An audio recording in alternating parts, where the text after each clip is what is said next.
Club में आप तमाम को खुशामदीद कहती हूँ। जिन सवालात के साथ मैंने अपनी गुफ्तगू का आगाज किया, वो टाइमलेस और यूनिवर्सल सवालात हैं।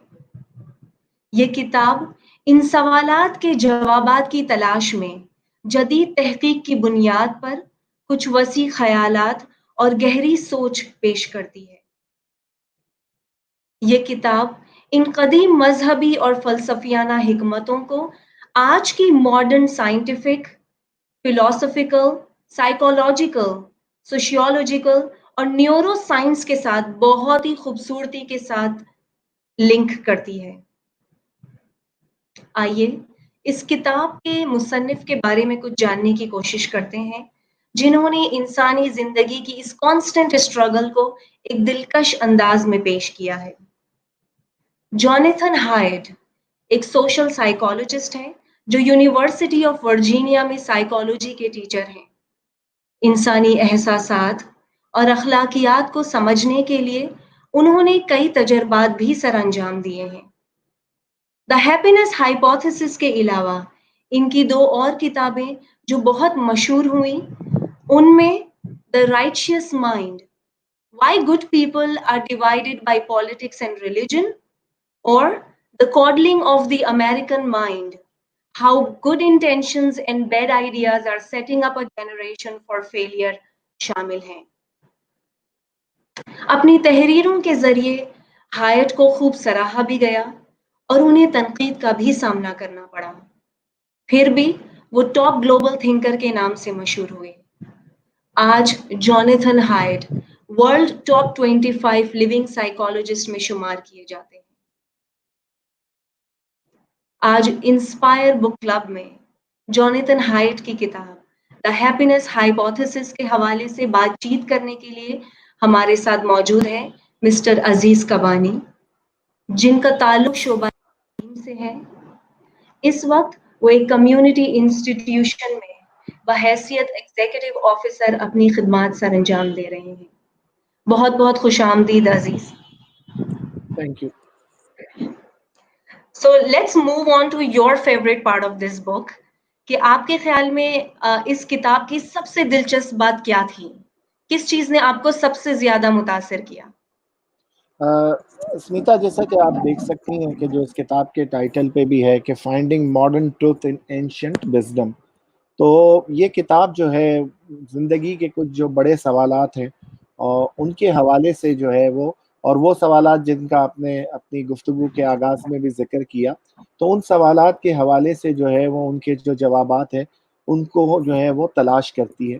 और ये किताब जो है वो उस तलाश को न सिर्फ ये कि एंशिएंट विजडम के अंदर, जिसके अंदर बुद्धा है या हिंदू ट्रेडिशन है या जो है वो दूसरे मज़ाहिब हैं या फिर जो है वो ग्रीक फिलॉसफी है या स्टोइसिज्म है, वहाँ तलाश करती है, बल्कि उसके साथ साथ जो है वो जो मॉडर्न रिसर्च है, आज के दौर की मॉडर्न थॉट है, जिसके अंदर न्यूरो साइंसेस, साइकोलॉजी, फिलॉसफी, इन तमाम जो है वो साइंसेस के अंदर भी जो है वो इन सवालों के जवाबात तलाश करती है।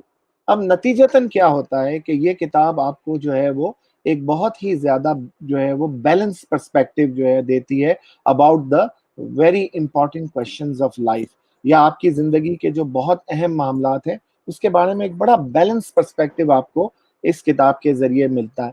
उसको मैं आपको एक मिसाल के ज़रिए समझाता हूँ कि जैसे कि आपको याद हो कि बुद्धा ने एक बात कही कि दुनिया में जितने भी दुख हैं, ठीक है ना, उसकी वजह यह है कि वो दुख आपकी ज़िंदगी में इसलिए आते हैं कि आपकी दुनिया की चीज़ों के साथ एक बहुत ज़्यादा अटैचमेंट है, और जितनी ये अटैचमेंट स्ट्रांग होगी उतने आपके दुख बढ़ेंगे, खुशी कम होगी, क्योंकि ये चीज़ें जो है वो एक टाइम पे आपसे अलग हो जाएंगी या जुदा हो जाएंगी, ठीक है जी।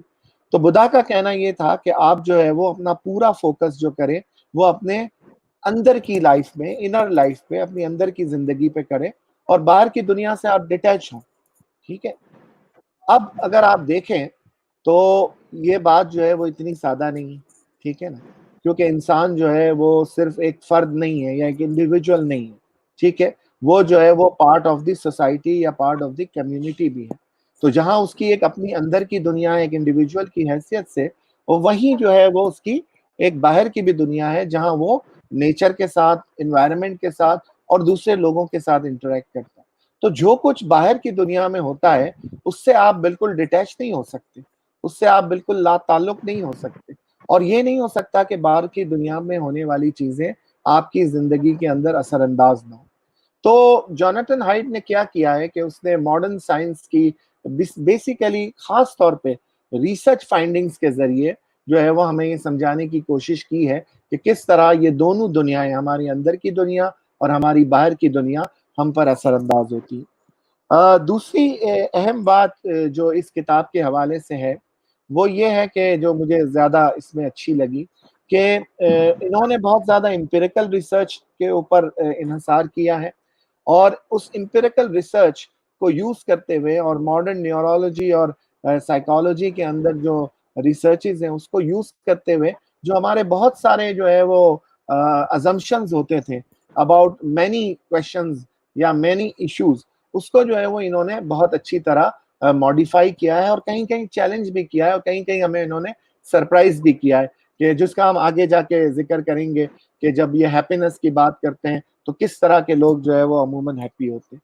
तीसरी और आखिरी चीज़ और उसके बाद जो है वो हम दूसरे सवाल की तरफ जाएँगे, जो मुझे इस किताब के बारे में बहुत मुनफ़रिद लगी, वो ये है कि इस वक़्त आप देखें कि क्योंकि कोई भी किताब जो हैप्पीनेस को डिस्कस करेगी, वो लाज़िमन जो है वो अ, आपकी self improvement, self exploration, self help, इन चीज़ों को भी जो है वो ज़रूर एड्रेस करेगी। इस वक़्त मार्केट में आपको सेल्फ हेल्प के हवाले से बहुत सारी किताबें मिलेंगी। उन किताबों के साथ एक क्या मसला है? उन किताबों के साथ मसला ये है कि वो किताबें अमूमन आपको ये मैसेज दे रही होती है कि आप अपनी लाइफ़ को, अपनी ज़िंदगी को, अपने इमोशंस को, अपने पैशन्स को, अपनी इंस्टिंक्ट्स को बहुत आसानी से अपने ज़हन के ज़रिए जो है वो कंट्रोल कर सकते हैं। जैसे कि आपने सुना होगा कि कामयाबी के ये 6 तरीके हैं, लीडरशिप के ये 5 तरीके वगैरह-वगैरह, ठीक है ना? और वो सॉल्यूशन बड़े सरफेस लेवल के जो है वो हमें लगते हैं। अच्छा, जोनाथन हाइड ने इस तरह की कोई जो है वो कोशिश नहीं की। उस उन्होंने सबसे पहले जो है ना एक, जिसको हम कहेंगे कि एक ब्रेथ के साथ, एक वसीतर उस जो है वो ज़ाविये के साथ इन इंसानी मसाइल को और खुशी की जुस्तजू को देखने की कोशिश की है। तो उन्होंने कभी ये नहीं कहा कि आपकी जो ज़हन का कॉन्शियस हिस्सा है, जो आप जिससे आप रीज़निंग करते हैं, जो आपका कंट्रोल हिस्सा है, उससे आप अपने अनकॉन्शियस माइंड को बहुत आसानी से कंट्रोल कर लें। उनका पूरा आर्ग्यूमेंट ये है कि आप उसको कंट्रोल नहीं कर सकते, आपको बल्कि उसकी जगह एक हार्मनी क्रिएट करनी है between your conscious mind and between your unconscious mind. Thank you so much.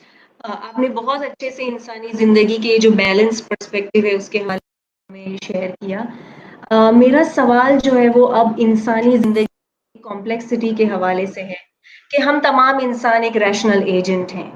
हम अपने लिए अपने आदाब मुकर्रर करते हैं और अपनी ज़हानत को इस्तेमाल करके बहुत अच्छे से प्लान्स बनाते हैं, गोल सेट करते हैं लाइफ़ में। लेकिन फिर भी ऐसा क्यों होता है कि हम गलती कर बैठते हैं, हम अपने आप को काबू पाने में नाकामयाब हो जाते हैं। ऐसा क्यों होता है? जो जोनाथन हाइट की जो आर्ग्यूमेंट है, जो गुफ्तगू है, जो कि पूरी किताब में आपको उसमें कंसिस्टेंसी नज़र आएगी, और उसकी वजह ये है कि उन्होंने जो है वो उस आर्ग्यूमेंट को एक्सप्लेन करने के लिए एक मेटाफोर यूज़ किया है, ठीक है? और वो मेटाफोर क्या है? वो जो है वो एलिफेंट और राइडर का है, यानी हाथी और उसके सवार का है। अच्छा, जोनाथन हाइड जो है इस मेटाफर के ज़रिए बुनियादी तौर पे ज़िक्र करते हैं हमारे ज़हन के अंदर या हमारी साइकी के अंदर या हमारे जो है वो पूरी जो हमारी एक शख्सियत है, उसके अंदर जो है वो आपको पता है कि कुछ डिवाइड्स मौजूद हैं, ठीक है ना? कुछ चीज़ें जो है वो अलग-अलग आप समझ लें कंपोनेंट जो है वो एग्ज़िस्ट कर रहे होते हैं। ठीक है जी। और जो है वो ये डिवाइड, ये कंपोनेंट जो है वो आपस में अक्सर जो है वो कॉन्फ्लिक्ट के अंदर भी आ जाते हैं, ठीक है, एक दूसरे के साथ। और जब कॉन्फ्लिक्ट के अंदर ये आते हैं, तो फिर जो है वो लाइफ के बहुत सारे चैलेंजेस जो है वो इंसान को फेस करने पड़ते हैं। अच्छा, ये जो है वो सिलसिला आपको जो है वो एंशिएंट जो विज़डम है उसके अंदर भी मिलता है। अगर आपको याद हो प्लेटो के जो है फेडरस के अंदर वो जो डायलॉग्स हैं उसके, उसके अंदर जो है वो उसने एक एग्जाम्पल यूज की है, जिसके अंदर जो है वो उसने कहा है एक बगी है, और उस बगी जो है दरअसल ह्यूमन सोल है, उसके ऊपर जो बैठा हुआ शख्स है वो जो है वो आपका रीजन है, और उस बगी के साथ जो है वो उस चारियट के साथ दो जो है वो घोड़े बंधे में।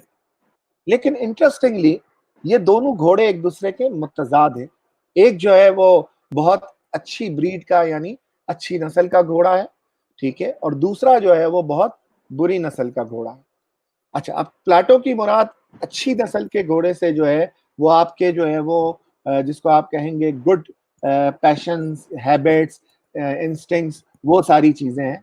और जो है वो बुरी नस्ल के घोड़े से उसकी मुराद ये है कि जो है वो आपकी जो वो इंस्टिंक्ट्स हैं जिसके अंदर अग्रेशन है, जिसके अंदर वो इंस्टिंक्ट्स है जो बुरी हैं, जो आपको बुराई की तरफ ले जाती हैं, वो है।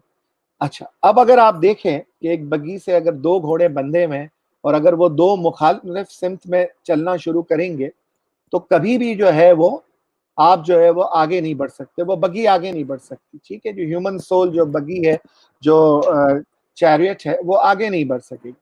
तो प्लेटो का कहना ये है कि जो सवार है उसका, जो इंसान की इंटेलेक्ट है, वो जो है वो इन दोनों को जो है वो कंट्रोल कर सकता है, और वो जो है वो इनको एक साथ जो है वो आगे चला सकता है, ठीक है। ये जो है वो प्लेटो का था आर्ग्यूमेंट। इसी तरह फ्रॉइड ने जो है वो आपको पता होगा ईद, ईगो और सुपर ईगो की बात की थी। ईद जो है वो आपकी बेसिक ड्राइव्स हैं, ठीक है, जिसके अंदर हंगर हो सकता है, अग्रेशन हो सकता है, वगैरह वगैरह, ठीक है ना, और आपकी हिडन मेमोरी है। फिर जो है वो सुपर ईगो आपका मॉरल कॉन्शियसनेस है, ठीक है, क्योंकि हम सब जानते हैं कि हम सिर्फ एक बायोलॉजिकल एंटिटी नहीं है, हम एक बायोलॉजिकल रियलिटी नहीं है इंसान, बल्कि हम जो है वो एक मॉरल रियलिटी भी है। बीइंग ह्यूमन हमारे पास जो है, और ये चीज हमें बाकी तमाम क्रिएचर्स में यूनिक भी बनाती है कि हमारे पास एक सेंस ऑफ मोरालिटी है, बिकॉज ऑफ आवर एवोल्यूशन, या बिकॉज ऑफ अदर सोर्सेस जिनसे हमने ये सेंस ऑफ मोरालिटी जो है वो डिराइव की है। और तीसरी चीज जो है वो फ्रॉइड कहता है आपका ईगो है, जो आपका रियल सेल्फ है। और जो आपका ईगो या आपका रियल सेल्फ है, ये काम क्या करता है कि ये आपकी सुपर ईगो और ईद के दरमियान जो एक कॉन्फ्लिक्ट है, एक टेंशन है, एक तनाव है, जो ये दो मुख्तलिफ सिमतों में जाना चाहते हैं, इनको जो है वो ये कंट्रोल करता है, ठीक है ना। अच्छा, जॉनथन हाइट का जो एलिफेंट और राइडर की मेटाफोर है वो इससे थोड़ा डिफरेंट है। हाइट कहता है कि अगर आप इस अजम्पशन के साथ जाएंगे कि जो राइडर है यानी सवार है वो हाथी को काबू कर लेगा, तो आप बहुत बड़ी गलती कर रहे हैं। उसकी वजह है, उसने एक बड़ी अच्छी मिसाल दी। उसने कहा कि अगर मुझे इस हाथी को किसी तरह कंट्रोल करना है, ठीक है ना, मिसाल के तौर पे अगर मुझे उसे रोकना है या दाएं चलाना है या बाएं चलाना है, तो मैं क्या करूंगा? मैं उसकी लगाम खींचूंगा, ठीक है ना, मैं उसकी लगाम खींचूंगा। और अगर मुझे दाएं ले जाना है दाएं ले जाऊंगा, बाएं ले जाना है बाएं ले जाऊंगा, रोकना है रोक दूंगा। लेकिन उसने कहा ऐसा सिर्फ उस वक्त मुमकिन है जब हाथी की कोई और ख्वाहिश या मर्जी ना हो। यानी जहां मैं उसको ले जाना चाहता हूं, अगर हाथी भी वहीं जाना चाहता है, तब तो मैं उसको उस लगाम खींच के वहां तक ले जा सकता हूं। लेकिन अगर हाथी ऐसा ना करना चाहे, तो फिर जो है वो जो उसका जो बड़ा अच्छा उसने एक जुमला कहा कि फिर जो है वो उसके सामने, क्योंकि जो उसकी जिसामत है, जो उसकी ताकत है, जो उसकी हैयत है, उसके सामने जो है वो उसने कहा I am no match to it, यानी मेरा उसके साथ कोई मुआवजा ही नहीं है, ठीक है ना। यानी सवार का हाथी के साथ कोई मुआवजा नहीं, क्यों हाथी इतना ताकतवर है। उसने कहा यही मामला आपके जो है वो जहन के दो हिस्सों के दरमियान है। आपका कॉन्शियस माइंड, जहां आपका रीजन रिजाइड करता है, जो कि जो है वो कंट्रोल्ड है, ठीक है, वो है। और दूसरा जो है जो हाथी, वो सवार है, आपका राइडर है, आपका कॉन्शियस माइंड। और आपका अनकॉन्शियस माइंड जो कि जाइजेंटिक है, हाथी की तरह बहुत बड़ा है, बहुत स्मार्ट है, क्योंकि जिस तरह वो इवॉल्व हुआ है उसके बाद वो बहुत स्मार्ट है और बहुत वाइज है। और आप जो है वो चूंकि वो इतना ताकतवर है, इतना स्मार्ट है और ऑटोमेटिक है, वो जो है आपको उसको डायरेक्टिव्स देने की जरूरत नहीं पड़ती, वो खुद जो है वो एक्ट करता है। मिसाल के तौर पे जो है हम एक एग्जांपल ले सकते हैं कि जब हमारा हाथ गैर शऊरी तौर पे किसी गर्म चीज को छू लेता है, तो हम फौरन अपने हाथ को पीछे कर लेते हैं, ठीक है ना, एक इंस्टिंक्टिव रिएक्शन है ये, ठीक है, रिफ्लेक्स एक्शन जिसको हम कहते हैं, फौरन से हाथ पीछे जाता है, हमारी इंस्टिंक्ट्स हमें बता देती है कि यहाँ जो है वो हमारे लिए किसी तरह का खतरा है। अब वहां आप रीजनिंग नहीं करते कि गर्म चीज पे आपका हाथ है और आप कहें कि हाथ इस पे रहना चाहिए या नहीं रहना चाहिए, रहेंगे तो क्या फवायद है, नहीं रहेंगे तो क्या वो मसाइल है वगैरह वगैरह। आप ऐसा नहीं करते, आप फौरन से उस हाथ को पीछे खींच लेते हैं, क्योंकि आपको वहां रीजन की नहीं बल्कि आपकी इंस्टिंक्ट, तो आपकी इंस्टिंक्ट ऑटोमेटिक रिएक्ट करती है, ठीक है जी। और जो है वो बहुत ज्यादा वो रिफाइंड उसके फंक्शंस है। और सबसे इंपॉर्टेंट बात यह है कि जो जोनाथन हाइट जिस पॉइंट को स्टैब्लिश करना चाहते हैं कि रीजनिंग या कंट्रोल माइंड आपकी लाइफ को इतना इन्फ्लुएंस नहीं करता, ठीक है ना। और ये नेगेटिव पॉजिटिव इन्फ्लुएंस की बात नहीं हो रही है, generally influence on your life, ठीक है। जितना ज्यादा आपको आपका सबकॉन्शियस माइंड जो है वो इन्फ्लुएंस करता है आपके हर एक्शन और आपकी हर जो है वो उसको, तो ये जो है वो इसका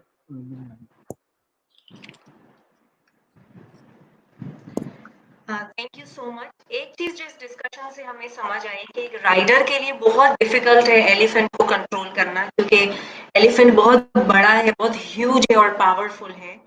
इसलिए इम्पोर्टेंट ये है कि हम राइडर और एलिफेंट के दरमियान एक टीम वर्क के तौर पर ये लोग काम करें और हारमनी हो दोनों में। और इंशाल्लाह हम आगे देखने की कोशिश करेंगे कि एक राइडर और एलिफेंट के दरमियान ये टीम स्पिरिट, ये हार्मनी कैसे पैदा की जा सकती है। इससे पहले कि हम आगे बढ़ें, मेरी तमाम व्यूअर्स से गुजारिश है कि आपके जो भी कमेंट्स हैं, आपके जो भी सवालात हैं, प्लीज कमेंट बॉक्स में जरूर लिखें। हम इंशाल्लाह इस डिस्कशन के बाद आपके तमाम सवालों को रिस्पॉन्ड करने की कोशिश करेंगे। आगे बढ़ते हैं अजीज। इस किताब में एक बहुत ही खूबसूरत चीज जो मेंशन हुई है और वो ये है कि life is the creation of our mind. जिंदगी हमारी जहन की तख्लीक करदा है, और अगर हम अपनी सोच को तब्दील करें तो हम खुशी को महसूस कर सकते हैं। तो क्या ये तरीका है फिक्र को तब्दील किया जा सकता है, और अगर ये मुमकिन है तो उसके लिए हमें क्या करना चाहिए? जी बिल्कुल। अस्मिता, इसके अंदर जो है वो बिल्कुल शेक्सपियर से लेकर जो है वो कई और ऑथर्स को कोट करते हुए जो है वो जोनाथन हाइट शायद इसी बात का जिक्र करते हैं कि जो आपकी जिंदगी है वो बेसिकली वही है जो आपकी सोच या आपकी फिक्र है, ठीक है ना। और उसके लिए जो है वो बहुत अच्छा, इस नुक्ते का भी आगाज जो है वो इस पे भी बहस का या डिस्कशन का आगाज वो एक जो है वो एक बड़ी अच्छी स्टोरी से करते हैं। और ये स्टोरी जो है 480 सीई के अंदर जो रोमन एम्पायर का जो कॉन्टेक्स्ट था उसकी जो है वो एक स्टोरी है।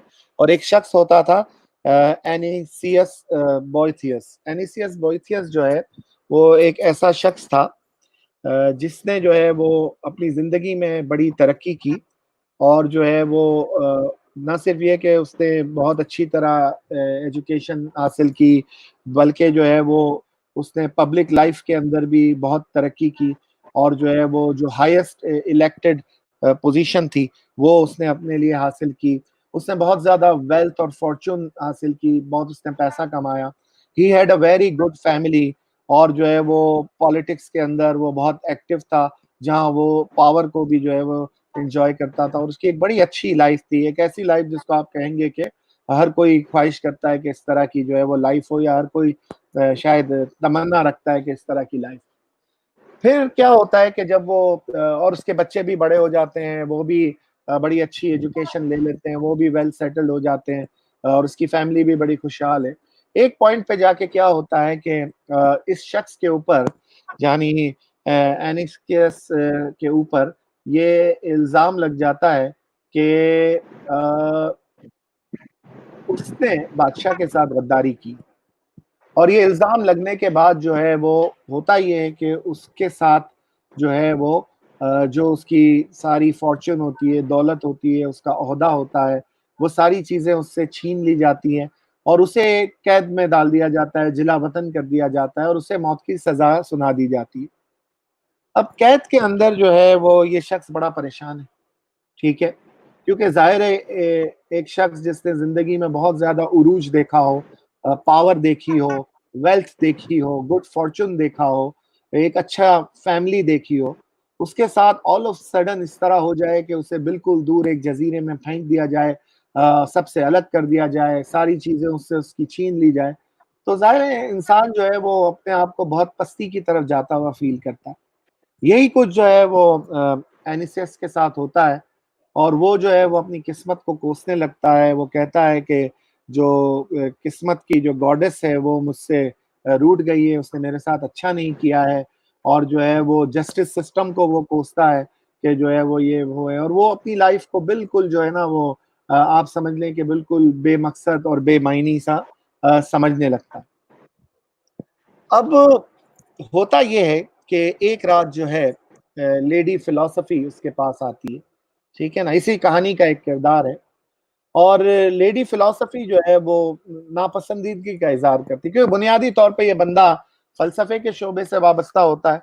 तो लेडी फिलॉसफी जो है जो है वो नापसंद करती है इस बात को कि जो है वो ये बंदा जो है वो इस तरह कमजोरी दिखा रहा है, शिकवे शिकायतें कर रहा है, क्योंकि बड़े फिलोसोफर्स जो है उन्होंने अपनी लाइफ की मिजरीज को बड़े करेज के साथ और बड़ी बहादुरी के साथ, बड़ी जुर्रत के साथ जो है वो हमेशा सामना उसका किया है। और सोक्रेटिस एक बहुत इंस्पायरिंग एग्जाम्पल है, ठीक है ना, कि जो सोक्रेटिस के साथ होता है उसको भी जो है वो डेथ सेंटेंस मिलती है, फिर वो जहर का प्याला पीता है, और पूरे यूनान के अंदर जो उसके सारे शागिर्द होते हैं वो एक किस्म का शोक मना रहे होते हैं कि जो है वो जो यूनान का सबसे वाइज आदमी था उसका किस तरह उसके साथ हुआ। लेकिन सोक्रेटिस कहीं भी अपने ग्रेस से नीचे नहीं आता। इवन प्रिजन के अंदर भी उसके जो डायलॉग्स हैं सोक्रेटिस के, वो लास्ट डेज ऑफ सोक्रेटिस, और वो आप पढ़ें तो वेरी वेरी इंस्पायरिंग, और आपको पता चलता है कि बंदा एक स्पिरिचुअल जर्नी की तरफ जो है वो जा रहा है,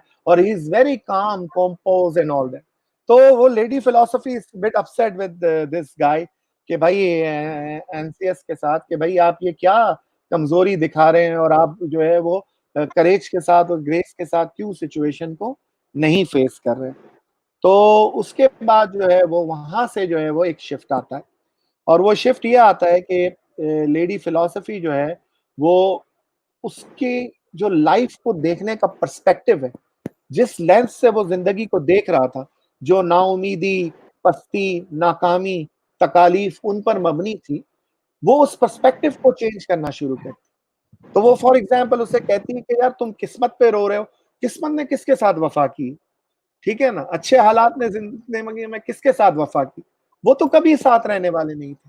दौलत ने किसके साथ वफा की, ठीक है, ताकत ने किसके साथ वफा की, असल खुशी का तो इन चीजों से कोई ताल्लुक नहीं है। और फिर वो उसको बताती है कि तुम देखो कि वो लोग जिनको तुम अपने जात से ज्यादा जिनसे मोहब्बत करते हो, जिनका ख्याल रखते हो, वो तो आज बिल्कुल सही सलामत है। ठीक है तुम तकलीफ से गुजर रहे हो, लेकिन तुम्हारी फैमिली इंटैक्ट, और तुम ये क्यों नहीं शुक्र अदा करते कि तुमने इतना अच्छा दौर और इतना अच्छी जिंदगी गुजारी, और ये जो गॉडेस ऑफ जो है वो फॉर्चून, ये ऑफ लक है, या ये जो किस्मत की जो वो है उस वो तुम पे जो है वो इतने अरसे तक मेहरबान हुई, तुम जिंदगी को इस तरह क्यों नहीं देखती। और यहाँ से जो है चूंकि वो उसके पर्सपेक्टिव को, उसकी सोच को, उसके जाविये को तब्दील करना शुरू करती है, तो उस बंदे के लिए जिंदगी भी तब्दील होना शुरू करती है। और फिर जो है वो करेज के साथ और जो है वो सब्र के साथ वो जो है वो उस चीज को लिखता है, और उसी दौरान वो किताब लिखता है जो कि एक बड़ी जो उसकी वो लिखाई है, बड़ी क्लासिक मानी जाती है, द कंसोलेशन ऑफ फिलॉसफी, जिसने दुनिया में हजारों लाखों लोगों को बड़ा कंफर्ट किया जब उनकी लाइफ के अंदर मिजरी आई। और उसके अलावा जो है जब वो डेथ भी आती है तो उसको वो बड़े डिग्निफाइड और ग्रेसफुल तरीके से उस डेथ को जो है वो एक्सेप्ट करता है। तो पूरी जो है वो जो point I think Jonathan Hyde ने एस्टेब्लिश किया है वो यही है कि जो है वो जिस तरह जो है वो आप जो है वो लाइफ को देखते हैं, उस तरह जो है वो आपकी लाइफ फिर बनती है। जो आपका पर्सपेक्टिव होता है वैसा, अगर आपका और उसने कुछ एग्जाम्पल भी दी कि जैसे डिप्रेशन के अंदर जो लोग होते हैं उनके साथ एक मसला क्या होता है कि वो उनको हमेशा ये लगता है कि उनकी लाइफ में सिर्फ अंधेरा ही अंधेरा है, कोई उम्मीद नहीं है, कोई आगे जाता हुआ रास्ता नहीं है, दुनिया में उनकी किसी को कोई जरूरत नहीं है, उनकी दुनिया में कोई हैसियत कोई कदर नहीं है, वगैरह वगैरह। ये बहुत ज्यादा hundreds and thousands of depression के जो पेशेंट्स होते हैं उनके अंदर, उनके मरीजों के अंदर ये थॉट बड़ा कॉमन पाया जाता है, फीलिंग लो जिसको हम कहते हैं अपने आप को कमतर करार देना या समझना या ये चीजें, ठीक है ना।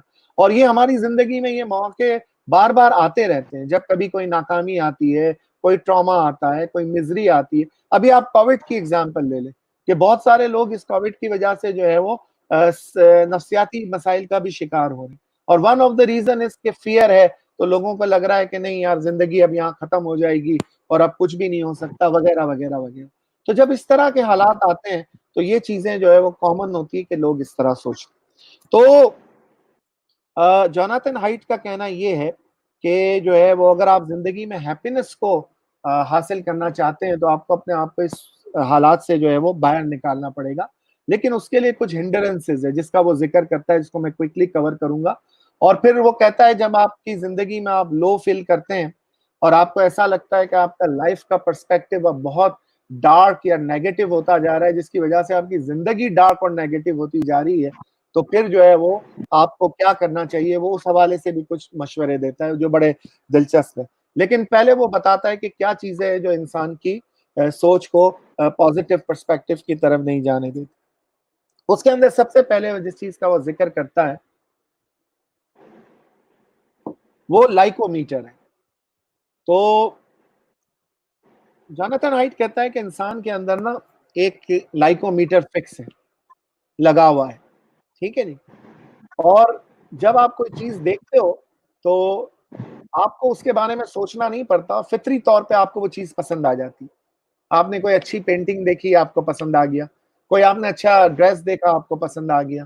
कोई आपने अच्छी खाने की चीज देखी, आपको पसंद आ गई, आपने जो है उसको फौरन जो है वो चख लिया या उठा के जो है वो खा लिया। तो जोनाथन हाइट कहता है कि ये लाइकोमीटर जो है वो आपके अंदर जो है वो लगा हुआ होता है।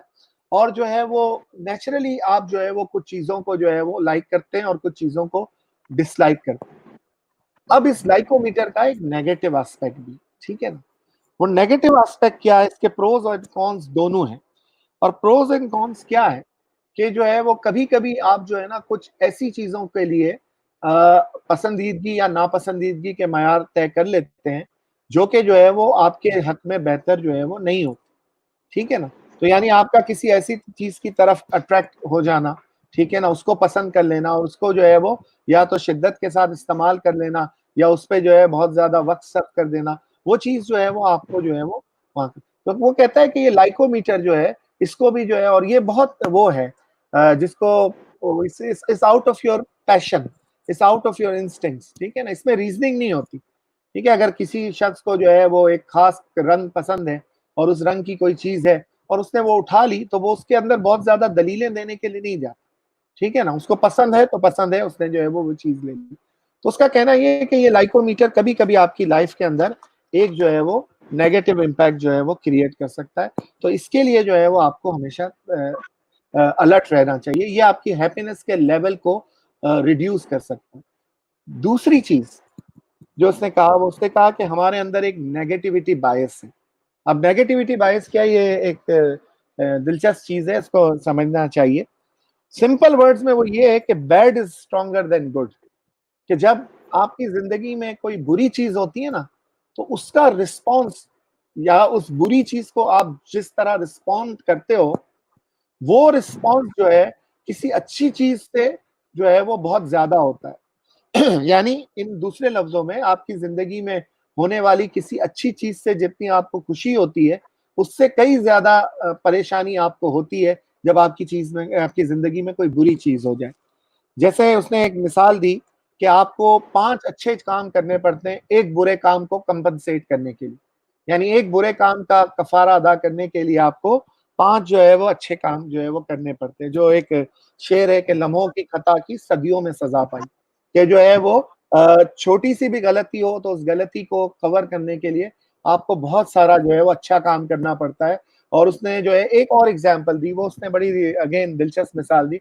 उसने कहा कारोबार के अंदर देखें, जब एक इंसान का जो है वो फायदा होता है, वो फायदे की खुशी जितनी इंसान को अंदर से वो स्ट्रेंथन नहीं करती, उससे कई ज्यादा जो है ना, अगर वहां नुकसान हो जाए तो नुकसान का जो वो है दुख है, वो उसको जो है ज्यादा शैटर या मुंतशिर करने लगता है। तो उसने कहा कि हमारा एक बायस है हमेशा से नेगेटिविटी की तरफ, कि हम जो है वो नेगेटिव इमोशंस या नेगेटिव थॉट्स को जो है वो ज्यादा जो है वो रिस्पॉन्ड करते हैं या वो। तो उसने कहा ये दूसरी चीज़ है जो कि हमारी जो एक तलाश है या हमारी जर्नी है टुवर्ड्स हैप्पीनेस, उसको जो है वो ये डिस्टर्ब कर सकती है।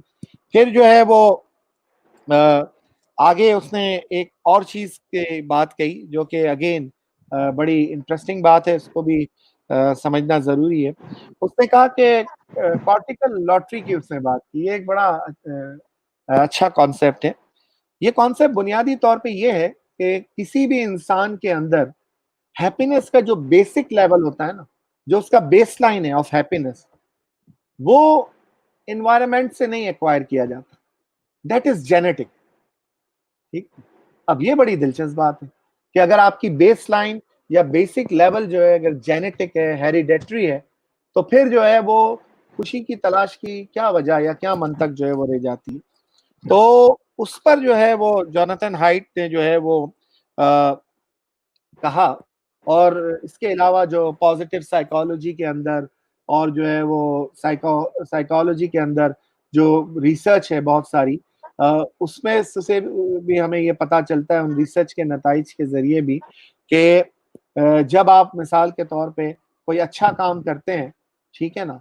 तो आपका ये जो बेसलाइन लेवल ऑफ हैप्पीनेस है, जो जेनेटिक है, वो जो है वो बढ़ता है। ऐसा नहीं है कि वो जो है वो बिल्कुल ही जो है वो एक जगह जो है फ्रीज़ हो जाएगा या मुंजमद हो जाएगा। यानी आपके बाहर की जो लाइफ़ है, दुनिया है, ठीक है ना? वो आप पे जब असरअंदाज़ होती है, तो वो जो है वो आपके इस बेसलाइन लेवल को बढ़ा भी सकती है और वो इस आपके बेसलाइन लेवल को नीचे भी लेके जा सकती है। तो ये जो है वो इसका तीसरा पॉइंट है। तो उसने ये कहा कि आपके जो है वो ये 3 चीज़ें ऐसी हैं, जिनके अंदर आपको जो है वो ख़्याल रखना पड़ता है। ये आपकी हैप्पीनेस के लिए जो है वो रुकावट होती है और इसके लिए आपको एक अफेक्टिव स्टाइल जो है वो लेना पड़ता है, जिसके अंदर आप एक बैलेंस क्रिएट करते हो अपनी एवरीडे लाइफ़ के अंदर, कि आप चीज़ों को जो है वो किस पर्सपेक्टिव के अंदर जो है वो लेते हैं।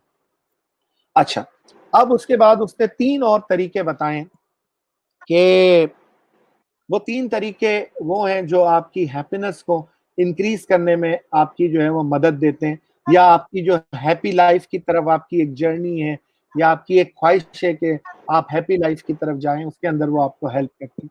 उसके अंदर जो है वो जो पहली चीज़ है, वो उसने कहा इंटरेस्टिंगली वो मेडिटेशन, ठीक है ना? अच्छा, जोनाथन हाइड का कहना है कि मेडिटेशन एक ऐसी चीज़ है जिसको उसने खुद अपने ऊपर भी अप्लाई किया और उसने उसके बड़े रिजल्ट्स देखे और बड़े एट टाइम्स उसने उसके बड़े ही जो है वो अच्छे रिजल्ट्स देखे। और मेडिटेशन जो है वो ज़ाहिर है जो हिंदू ट्रेडिशन थी, उससे होती हुई उसको मेन स्ट्रीम में जो है वो बुद्धिज़्म लेकर आए और बुद्धा ने जो है वो मेडिटेशन और उसका जो है वो आगाज़ किया था उस ज़माने के अंदर। अच्छा, अब जिस मेडिटेशन पे जब गुफ्तगू का जब उसने आगाज़ किया, तो उसने बड़े दिलचस्प अंदाज़ में वो उसका आगाज़ करता है। वो कहता है कि कभी आपने किसी ऐसी पिल के बारे में, ऐसी गोली के बारे में सुना है, जो आपको दिन में कम से कम 1 बार लेनी, ठीक है ना? ये आपकी एंग्ज़ायटी को कम कर देगी, ये आपके अंदर जो कंटेनमेंट है, इत्मीनान है, उसको बढ़ा देगी। ये जो है वो इस तरह की दवाई आप इसको लेना चाहेंगे। फिर वो कहता है कि मज़ीद कि ये आपकी सेल्फ एस्टीम को भी इंक्रीज़ कर देगी, ये आपके अंदर एम्पैथी और ट्रस्ट को भी बढ़ाएगी, ठीक है ना? और तो और ये आपकी मेमोरी को भी जो है बहुत इम्प्रूव कर देगी।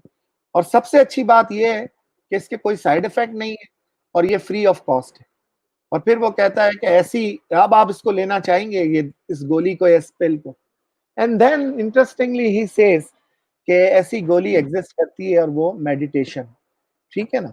और अच्छा, मेडिटेशन के अंदर जो है वो उसने एक बड़ी अच्छी बात की कि इब्तिदा में मेडिटेशन बड़ी चैलेंजिंग होता है, ठीक है? क्योंकि ज़ाहिर है यकसुई के साथ किसी चीज़ पे ध्यान लगाना या किसी नॉन एनालिटिकल तरीके से किसी चीज़ के ऊपर फ़ोकस करना, ये हमारी प्रैक्टिस से हट के चीज़ें होती हैं, रूटीन लाइफ़ में ऐसा नहीं होता।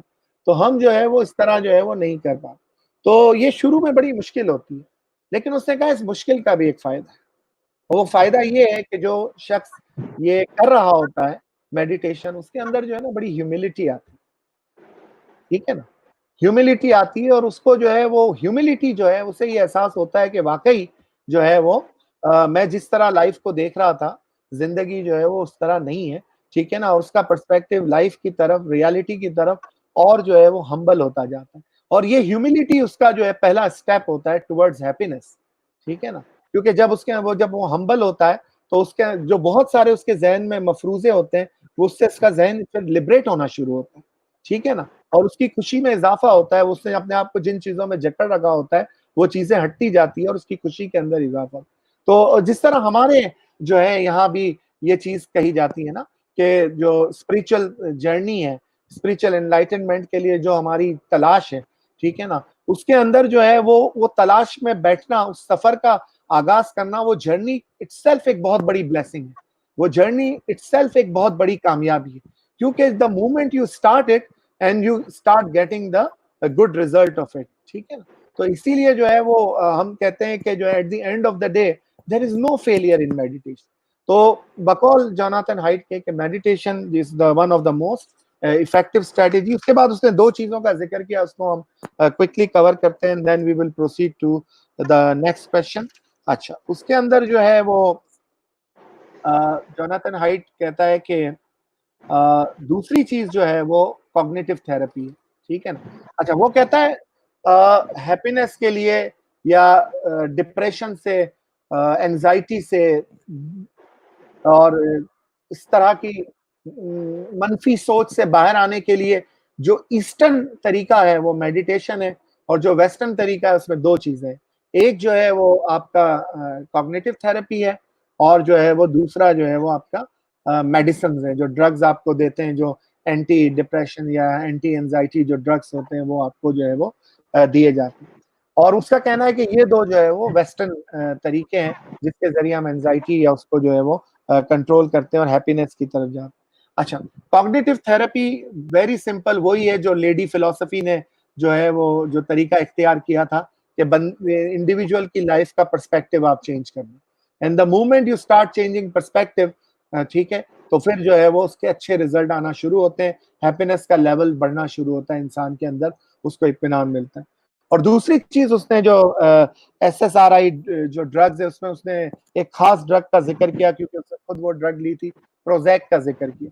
उसने कहा ये ड्रग्स भी आपको जो है वो हेल्प करती है, लेकिन ड्रग्स के साथ कुछ लिमिटेशन है। एक तो ये कि ये ड्रग्स उस वक्त तक इफेक्टिव होती है जब तक इनका असर आपके ऊपर हो। वंस आप जब ये ड्रग छोड़ देते हैं तो फिर उसका असर जो है वो खत्म हो जाता है। दूसरा बड़ा चैलेंज इसके साथ ये होता है कि ये ड्रग्स जो है वो आपको एडिक्ट कर देती है, आपके अंदर एडिक्शन पैदा कर देती है, ठीक है ना? और तीसरा ये कि इन ड्रग्स का बहुत सारे साइड इफेक्ट्स भी हैं। तो जो है वो, और अगर आप किसी जब वो साइकियाट्रिस्ट लिख के देते हैं ड्रग्स बहुत से लोगों को डिप्रेशन या एंजाइटी के लिए, जब वो जाते हैं और वो उनको लिख के देते हैं, तो वो जो है वो कभी भी जो है वो जो है वो उसके साइड इफेक्ट्स बताते नहीं है।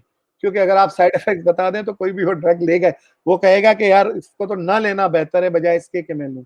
क्योंकि बहुत बड़ा जो है वो प्रॉब्लम यहाँ पे आपको उसके उसके साइड इफेक्ट्स के हवाले से होता है। तो इसको मैं सम अप करता हूँ and then we proceed to the next question. Jonathan Haidt का कहना ये है कि the most effective way happiness को अपनी लाइफ में एक्सपीरियंस करने के लिए दैट इज मेडिटेशन, ठीक है ना? वो अपने personal experience and on the basis of data, ठीक है, जो न्यूरो साइंटिस्ट और जो साइको एनालिस्ट और सबके डेटा उसकी बेसिस पे, और उसने नंबर ऑफ रेफरेंसेस दिए हुए, यहाँ टाइम नहीं है, हम already we are running short of time, तो मैं इसको कट शॉर्ट करता हूँ। तो लेकिन जोनाथन हाइट का साथ में ये भी कहना है कि मुख्तलिफ लोग मुख्तलिफ ऑप्शन को इस्तेमाल करते हैं। कुछ लोग मेडिटेशन को देखते हैं, कुछ लोग मेडिटेशन करके अपना जो है वो इस मसले को हल करते हैं, कुछ कॉग्निटिव थेरेपी, और कुछ जो है वो ड्रग्स या मेडिसिन लेके जो है वो इस मसले को हल करते हैं। थैंक यू अजीज, बहुत डिटेल आपने हमें समझाया कि वे ऑफ थिंकिंग को कैसे चेंज किया जा सकता है। अजीज, एक बात शेयर करना चाहूंगी कि जब मैं इस किताब को रीड कर रही थी तो दो इम्पोर्टेंट ख्याल जिसने मुझे बहुत ज्यादा फैसिनेट किया, एक तो था वर्च्यू और दूसरा ऑ inspiring experiences.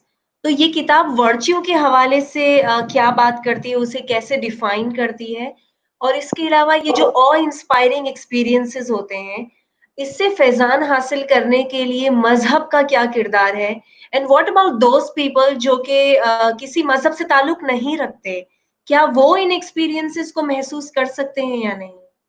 Right, right. Very interesting question. और